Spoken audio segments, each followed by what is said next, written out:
सरकार के आदेश पर कल यानी 7 मई को पूरे देश में एक राष्ट्रव्यापी मॉक ड्रिल आयोजित की जानी है। इसका मकसद आपातकालीन स्थितियों में आम नागरिकों की सुरक्षा सुनिश्चित करते हुए प्रभावी कदम उठाने की तैयारी का आकलन करना है। जानकारों के मुताबिक 1971 के बाद यह पहला मौका है जब पूरे देश में मॉक ड्रिल होने वाले हैं।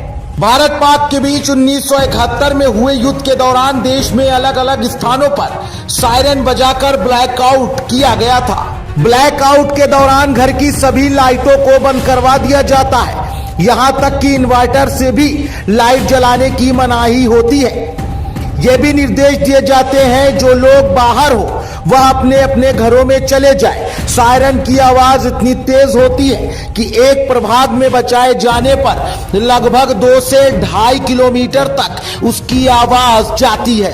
ये हाथ में लेकर बजाया जाता है। सायरन बजाने को सभी वार्डन प्रशिक्षण प्राप्त होते हैं। देश भर के 244 में से यूपी के 19 जिले इसके लिए केंद्र सरकार ने चिन्हित किए थे, लेकिन अब निर्णय लिया गया है कि प्रदेश के सभी जिलों में मॉक ड्रिल कराई जाएगी। डीजीपी प्रशांत कुमार ने मीडिया से बातचीत करते हुए इसकी जानकारी दी और क्या बोले सुनिए। 7 मई को सिविल डिफेंस के मॉक ड्रिल के संबंध में निर्देश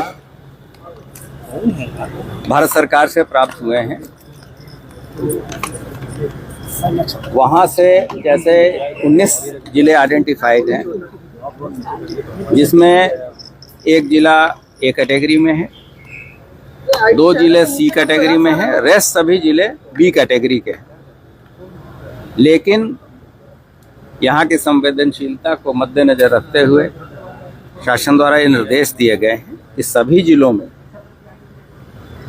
और जितने भी हमारे वर्टिकल्स हैं, जैसे सिविल एडमिनिस्ट्रेशन है, पुलिस एडमिनिस्ट्रेशन है, फायर सर्विसेज हैं, डिजास्टर रिस्पांस फोर्स है, सभी के साथ मिलके ये मॉक ड्रिल और प्रिपेयर्डनेस रखा जाए ताकि आकस्मिकता की स्थिति में हम लोग इन चीज़ों से निपट सकें।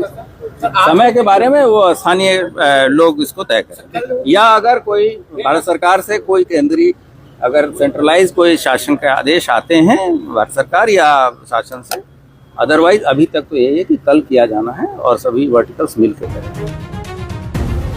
इस बार परिस्थितियां दूसरी बन रही हैं। इसको लेकर गृह मंत्रालय की ओर से मॉक ड्रिल के आदेश जारी हुए हैं। इस तरह की परिस्थितियों में 2 तरह की मॉक ड्रिल की जाती है।